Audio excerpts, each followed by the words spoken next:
Hello everyone, it's Scott, and welcome to today's look at Phyrexia All Will Be One spoilers. Today we got a bunch of cards, got a lot of comments, and we'll move through them kind of quickly, but we'll talk in depth about some of the mythic rares and the rares from the set and some other cards of interest. But before we get started, special thanks to Caffeinated Gamers for sponsoring our video, and remember to like and subscribe to get further content like this as Phyrexia All Will Be One spoiler season continues. And we'll be doing a top 10 list later this week and giving you some ideas what I think are going to be the cards that are most likely to see good and quality amounts of standard play. So let's get started with Phyrexia All Will Be One spoilers. Alright, first we have Against All Odds. For 3 and a white mana, you get a sorcery that you get to choose one or both of these options, exile target artifact or creature you control, then return it to the battlefield under its owner's control. Return target artifact or creature card with mana value 3 or less from your graveyard to the battlefield. So I think this is a limited card. I don't see us really needing this in standard unless you need to be flickering something and then getting some stuff back from the graveyard. So I don't think we're going to see a lot of this. Next we have Duelist of Deep Faith. For a white mana and a colorless mana, you get a Phyrexian Soldier who's a 2/2. It has Toxic 1, and as long as it's your turn, Duelist of Deep Faith has First Strike. So if it has any chance of playing, I think it's because it has First Strike when it's your turn. That is a powerful ability when it comes to attacking, because you're going to do your damage before your opponent will. So if it has any chance of playing, it's really going to be because of that, but it's probably more of a limited card. And I don't think, given what we have in the 2-drop slot in the Soldiers deck, that this card fits in there well. Next we have a bunch of blue cards today. First is Atmosphere Surgeon. For a colorless and a blue mana, you get a Phyrexian Wizard that's a 2/1. And when you cast a non-creature spell, put an oil counter on Atmosphere Surgeon. Remove an oil counter from Atmosphere Surgeon. Target creature gains flying until end of turn. Activate only as a sorcery. So this is a nice little trick. It's certainly in limited. This is a good card to see play because you can give something flying by casting a non-creature spell. Whether it really has a home in standard, I don't think so, because unless the dedicated oil counter deck really would want an effect like this. Next we have Quicksilver Fisher. For 3 and 2 blue mana, you get a Phyrexian Drake with flying. That's a 4/3, and when Quicksilver Fisher enters the battlefield, draw a card, then discard a card. So you get some card filtering with it and flying. But again, probably more of a limited card. Not going to see much, if any, standard play at all. Next we have Thrumming Bird. For 1 and a blue mana, you get a Phyrexian Bird Horror. That's a 1/1. It has flying, and when Thrumming Bird deals combat damage to a player, proliferate. So in a proliferate deck, or any deck that's got counters, this is a great card to include, because there's limited amount of things that are flying right now in standard. So Thrumming Bird is likely to be able to get through damage consistently, which means you get to proliferate consistently. And because of that, I think this is a card that'll see some play in standard. Next we have Unctus Grand Metatech. For a colorless mana into blue, you get a legendary artifact creature that's a Phyrexian Vidalcan. That's a 2/4. So nice thing about this card, it doesn't die to cut down. Other blue creatures you control have, whenever this creature becomes tapped, draw a card, then discard a card. So that's a nice little ability. You attack with some stuff, you get to draw a card, you get that filtering ability, you can discard a land, get something better, or get things in the graveyard that you want.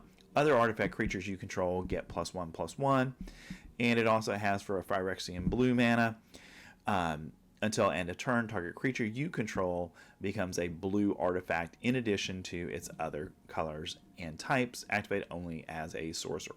So I think in a dedicated artifact deck, this is the lord of that deck, because we already do have Urza, Prince of Krug, that kind of has the same effect. It gives all your artifact creatures +2/+2, which has seen almost no play. But with the increasing number of creatures that are artifacts in Phyrexia All Will Be One, I think this card has a chance in a dedicated artifact deck to see play, because giving other artifacts +1/+1, I think, is a powerful ability that will make it something that people will want to play. So we'll have to see where it fits into that kind of deck. Next, we have a couple of instants in blue. First is Bring the Ending. For 1 and a blue mana, you get an instant, counter target spell unless its controller pays 2. So, make disappear. This is a similar card.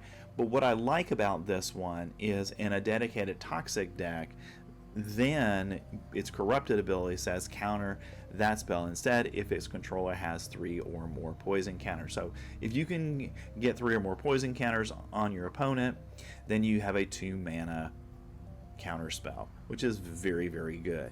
So if a dedicated poison deck or a poison deck develops that has access to blue, this is going to be a card they're going to want in it, because in all likelihood they're going to play 2 mana to counter a spell, which I think is a very good rate. Definitely very much a limited playable card. Next we have Reject Imperfection. So Reject Imperfection for 3 mana, colorless and 2 blue. You get to counter target spell.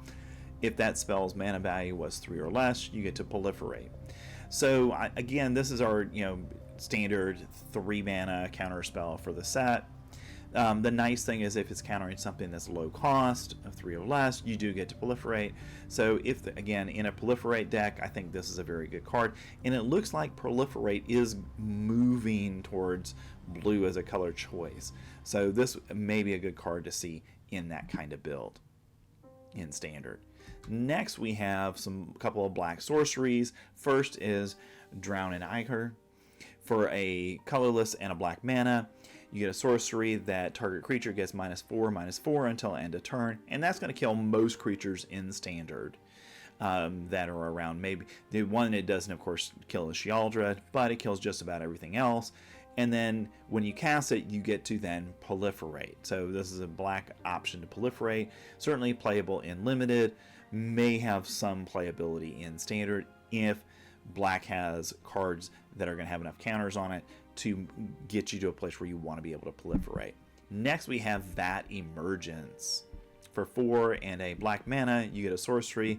Put target creature card from a graveyard onto the battlefield under your control, and then proliferate. So again, 5 mana, very high cost to bring a card back from the graveyard, but we do see some 5 mana spells that bring a creature back from the graveyard to the battlefield, seeing play in standard. So this has got a little bit of a chance in those kind of decks to have some impact. Next we have some red cards. So the first one is a mythic rare, All Will Be One. So for 5 mana you're getting an enchantment.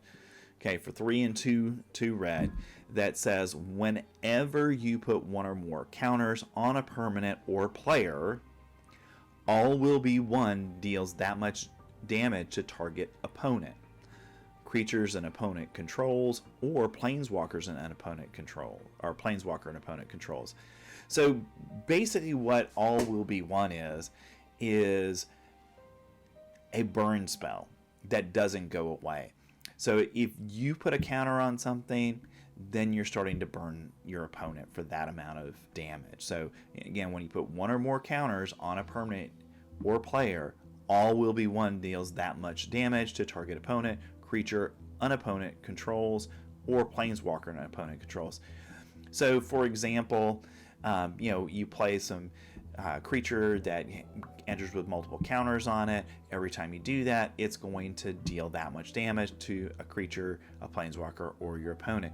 So it's very easy to see this card as a very, very effective burn engine that in, say, an oil counter deck will very quickly tick your opponent down, because you're going to get oil counters. You're going to already hopefully have done some damage from other sources. So you play this on turn 5, and then the oil counters that you're going to see after that just become burn spells as well. So I think this has some playability across a lot of different formats. The biggest issue with it is it costs 5 mana, so you're going to have to really build around this effect. I mean, it's probably a lot of things that don't cost a lot, and that may be difficult to get it to work right in standard. You definitely want to have card draw and things like that that are going enable you to get more cards out in to use this card more effectively. So I'm excited about trying it out. I think it's got a lot of potential. We'll see if it really has a good home in Standard, though. But again, we do have a lot of cards that get oil counters, that come into play with oil counters, and any of those would be a great card to play with this, because you're going to do direct damage to your opponent for each of those oil counters on it. Next, we have Nahiri's Sacrifice. For a colorless and a red mana, you get a sorcery. As an additional cost to cast the spell, sacrifice an artifact or creature with mana value X. Nahiri's Sacrifice deals X damage, divided as you choose among any number of target creatures. So this is a creature removal spell, but the downside of it is you have to sacrifice something, and you probably are going to have to sacrifice something pretty powerful to really do much with it. So this is limited playable at best. Next, we have Rebel Salvo. For 2 and a red, we get an instant that has affinity for equipment, so this would have to go again in an equipment deck.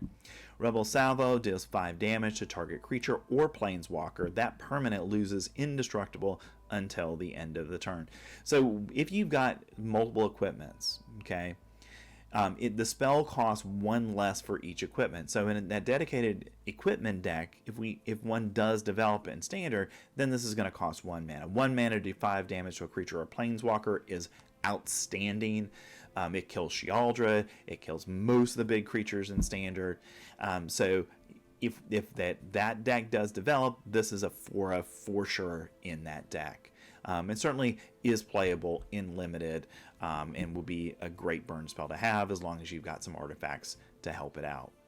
Next, we have a bunch of green creatures for the day and other green cards.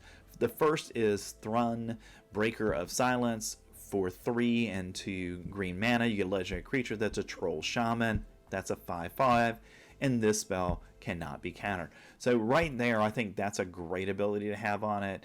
So it can't be countered. You know it's going to hit the field. It has trample as well, and that's another great ability to have on it. And then Thrun, Breaker of Silence, cannot be the target of non-green spells your opponent controls or abilities from non-green sources your opponent controls. So it's basically protection from everything but green, which is very powerful. That means that you can't, you attack with him, and then your opponent casts Wandering Emperor. Your Wandering Emperor cannot target Thrun in that situation because it's a non-green spell, or in this case, a non-green ability. So go for the Throat, Infernal Grasp, all those removal spells, none of those work against Thrun, Breaker of Silence. So that right there moves it up a peg for me, despite the 5 mana cost, as a pretty good card to play in Standard. And as long as it's your turn, Thrun has Indestructible. So not only do you get attack with it, it has Indestructible, so it can't die in combat. So you're going to be attacking with it, doing some damage, getting in there, and you know that it can't die either. So I think this is definitely a playable card in Standard. The only, again, drawback is the high mana cost, and it seems like every good green card we've gotten so far is a 5, 6, or 7 mana card, which makes fitting them into any kind of deck really difficult. But people are going to try it because these are really good cards. Next, we have Tyrannix Atrocity. For 3 and 2 green mana, we get a Phyrexian Dinosaur. That's a 4/4 with haste, and it has Toxic 3. So it's kind of a baby version of Tyrannix Rex. It has haste, so you're going to be able to do damage with it right away, and that Toxic ability. So again, in that dedicated Toxic deck, maybe you'd include a copy of this. And really what makes this card, I think, more playable to me, and certainly among the creatures we've seen so far in the set, this is probably the best common creature I've seen so far, because it does a lot. And that haste ability is really important, because then as long if your creature it doesn't get removed immediately, you're going to do some damage. You're going to get your opponent some toxic counters. So that's going to advance that toxic game plan. So has some playability in Standard. Next, we have Branch Blight Stalker. For a colorless and a green mana, you get a Phyrexian Elf Scout. That's a 3/1 with Toxic 2. That's it. Okay, pretty vanilla card, certainly limited playable, probably not Standard playable, because with Toughness 1, it dies to everything. Anything that blocks it, it's going to kill it. All right, next we have Plague Nurse for 3 and a white mana. We get a Phyrexian Cleric. That's a 3/4 with Toxic 2. And for 2 and a green mana, each other creature you control with Toxic gains Toxic 1 until the end of the turn. Activate only once each turn. Okay, and that's kind of a weird wording. Each other creature you control with Toxic gains Toxic 1. So it's like they have Toxic and now they have Toxic again. So they got 2 Toxic, so they're going to hit twice to deal multiple counters to your opponent given that ability. So I think this is very much a limited playable Toxic card. Maybe some standard playability for that kind of weird ability there, but probably not, because I think we've gotten other things that are better when it comes to Toxic. Next we have Raya Ivor, Bane of Bladehold. For 2 and a white and a black mana, you get a Phyrexian Knight that's legendary. That's a 3/4, and it has Battlecry. This is the first Battlecry card we've seen from the set, and I don't know if we're going to see more or not, but let's talk about what that means. So whenever this creature attacks, each other attacking creature gets +1/+0 until the end of turn. So it's, you know, not directly a lord to your creatures, but when they attack, they get additional pump when they are attacking. So that's nice. Can push a little bit more damage through that way. And it has this weird ability. At the beginning of combat on your turn, the next time target creature would deal combat damage to one or more players this combat, prevent that damage. So one of your creatures on your turn, you're deciding that they will not deal combat damage. If damage is prevented this way, then you get to create that many 1/1 colorless Phyrexian Might artifact creature tokens with Toxic 1, and this creature can't block. So it's kind of a weird engine here. You know, normally we're trying to beat down the opponent. We want to get as much damage through as we can. What this is asking is for you to take off a turn from damaging with a card. And when you do, you get to create Phyrexian Might artifact creature tokens for that. So, you know, if you were to do 3 damage, say it was this particular card that was the one that you you decided wouldn't deal combat damage to an opponent, they would create 3 of them, and then on the next turn you could attack with them, and then it would do that 3 damage potentially. And I think that's the downside of this card, because it's potentially, because, you know, it's possible you activate this ability and you have to activate it because it says at the beginning of combat on your turn, the next time target creature, so some creature has to be selected. So I think it's an interesting ability, but I think right now it really doesn't have a place in standard. But we'll see if, you know, there's some kind of quirky way you can use this that would really help. I mean, Double Strike might help with that, but I'm not really sure where there's a good home for it. All right, and that brings us to a couple of artifacts. Okay, first is Rib Skiff for 4. You get an artifact that's a vehicle. That's a 4/4. It has Toxic 2. So this kind of could fit into any kind of Toxic deck. And when Rib Skiff enters the battlefield, you get to draw a card. And its crew is for 3. So kind of vanilla, probably not going to see much, if any, play in Standard. But the draw a card ability makes it a little bit better. But again, you have Reckoner Bankbuster that basically does the same thing, but you have to put some mana into it. But Toxic might lead some people to try to take a chance on it. So not saying it's 100% not going to see play, but probably not. Next we have Soulless Jailer. For 2 colorless mana, you get a artifact creature that's a Phyrexian Golem. That's a 0/4. And you get 2 important abilities. Permanent cards in graveyards can't enter the battlefield. So basically what we're saying is all of your creatures in the battle, permanent cards in your graveyard, cannot be the target of anything that would bring it back to the battlefield. Next we have players cannot cast non-creature spells from graveyards or exile. So there's several cards that have the ability to get out of the graveyard themselves, but also we've got cards like we saw earlier that can bring a creature back from the graveyard. And what this does is it shuts down all of those abilities completely. So no permanent cards can be brought back to the battlefield while this is in play. And then you can't cast any non-creature spells from your graveyard or exile. So that's a pretty good ability to do that. And we do have some cards that kind of force an exile to cards, increase their mana costs, like Soul Transition, that it's the white card from the Brothers War that does that. So that would mean that those cards can't enter as well. The downside of this, it's a 0/4, so you're getting kind of a blocker, but it dies a cut down. But importantly, it does not die for Go to the Throat. And that's, I think, right now the premier removal card in Standard. So I think this has some playability if you want to shut down your opponent's graveyard shenanigans. And I think that's important because we do have a dedicated graveyard deck currently in Standard that's seeing some play. It's not the top tiers of Standard, but it does see some decent amount of play. So certainly a sideboard card in Standard is a possibility in the right deck. Next we have Dune Mover for 2. You get a artifact creature that's a Phyrexian Golem. That's a 2/1. It has Toxic of 1. And when Dune Mover enters the battlefield, you may search your library for a basic land card, reveal it, then shuffle and put that card on top. Okay, if this was put the card in your hand, it's a slam dunk. It's playable. Because it doesn't, it's less desirable. Certainly, definitely going to see a lot of limited play, to burn through your deck, to get access to particular mana because it's any basic land that you can look at. So I think it'll see some limited play. I don't think it has a place in Standard. Next, we have Phyrexia, which is a land that's a sphere. You can add a colorless mana with it, or you can tap it to add 1 mana of any color, activate only if Phyrexia entered the battlefield this turn. So the turn that it enters play, you can do 1 mana of any color, and then after that, it's a colorless mana. And then for 3 mana, you can tap it to create a 1/1 colorless Phyrexian Might artifact creature token with Toxic 1, and this creature cannot block.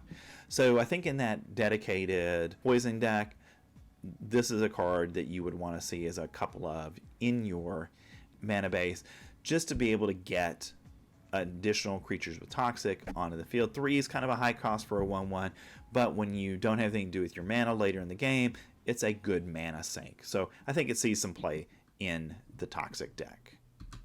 Lastly, we have a series of cards that are monocolored, and they're lands. They're all spheres. So first we have Autonomous Furnace. That's a land that's a sphere. Okay, Autonomous Furnace enters the battlefield tap. You can tap it for red mana, and for 1 and a red, you can sacrifice it to draw a card. And all of these cards have basically the same ability. The Fair Basilica, again, enters tapped, add a white, and for a colorless and a white, you can draw a card. Same thing with Hunter's Maze. It comes into play tapped. You can tap it later for a green mana, and then for a colorless and a green mana, you can draw a card. Surgical Bay.